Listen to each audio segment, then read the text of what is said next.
Hi, second graders. Today's story is from Knowledge 3, Lesson 7, called Athens, the Birthplace of Democracy. Before we begin our read aloud, we're going to go over our vocabulary words.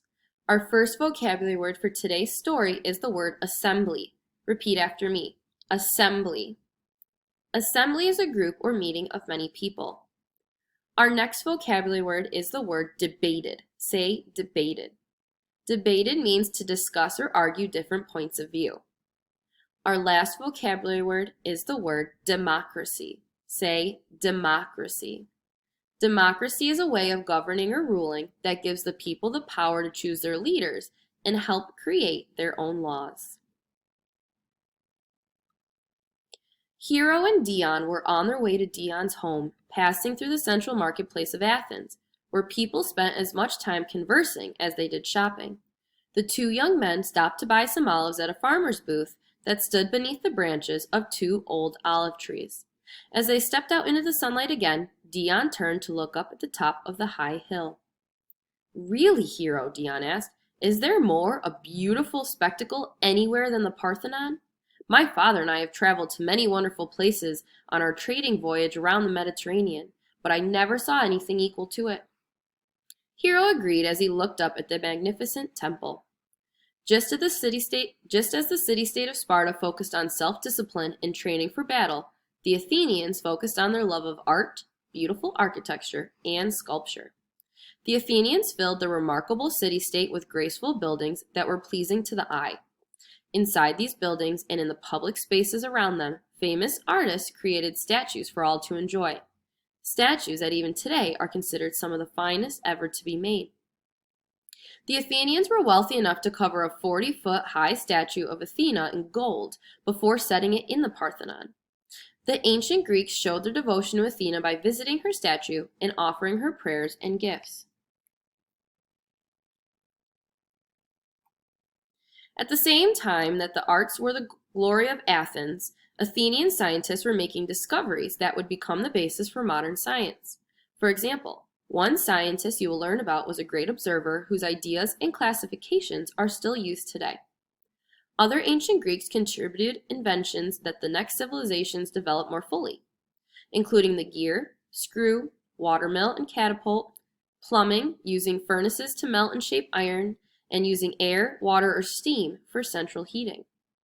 Athenian merchants such as Dion and his father were trading as far west as present-day Britain and as far east as present-day India. These merchants brought back goods and even more knowledge from distant lands. This is another way that Athens differed from Sparta. As you heard earlier, Sparta was a closed society, meaning that most of the people were not allowed to travel outside the city for trade or exploration. At the heart of these remarkable achievements was the Athenian belief that human beings could achieve almost anything they set their mind to, and whatever they could not achieve, they could at least fail with great grace. In this benefit or good of the independent thinking or thinking for oneself that led to the greatest of all Athenian gifts of the world, greater than the art, the architecture, or the Olympic Games, the gift of democracy.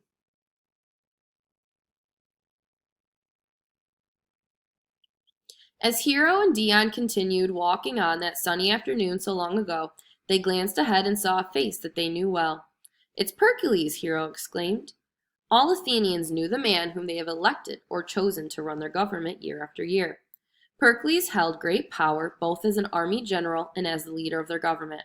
However, like all Athenian leaders, he had to be re-elected or chosen again to his office every year. And if the Athenians did not like the job he was doing, they could vote him out of office or right out of Athens for up to 10 years. It had not always been this way. In the past, Athens was ruled by a king. Then several nobles started to rule in the place of the king. Finally, a new leader came along who thought every citizen should be able to take part and have a say in their government. Originally, only men who were born in Athens and who were considered wealthy enough were allowed to be citizens. These citizens had the right to vote, to be a part of a jury that made decisions in the court of law, and to serve in the assembly, a large group of men who debated and created the laws. Over time, even poor men and some merchants who were not born in Athens, but who lived and traded there, were allowed to take part in the assembly. However, because there were too many citizens, over 5,000, participating in the assembly, it became too difficult to manage the meetings and allow everyone to have their say. Eventually, the Athenians decided to have some citizens from each area come to the assembly to represent the people from their area, so that the group could be smaller and easier to manage. Every citizen still had the right to choose who would represent them in the smaller assembly. Women, however, did not have the rights to do any of these things, although they could own land and have their own money. Athenian girls also did not have the right to attend school as the boys did. For Athenian women, it was more important that they learn to cook, sew, and clean.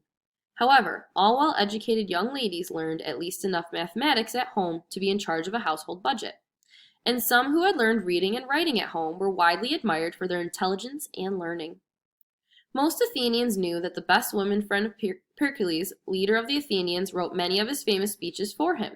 Yet she was not permitted to listen to him speak those words in the assembly, nor to vote for the laws he suggested. Seeing Pericles up ahead now, Dion asked Hero, "Who are those two men with him?" Hero peered above the heads of others in the crowd. "Only one of the greatest writers in the world, and the artist who designed the statue of Athena," Hero answered. He smiled. "Only in Athens could you witness a conversation among the greatest living political leader, a world-famous writer, and such a celebrated artist. Don't you wonder what those great men are talking about?" "Whatever it is," Dion responded, "I'm sure it is the most fascinating conversation."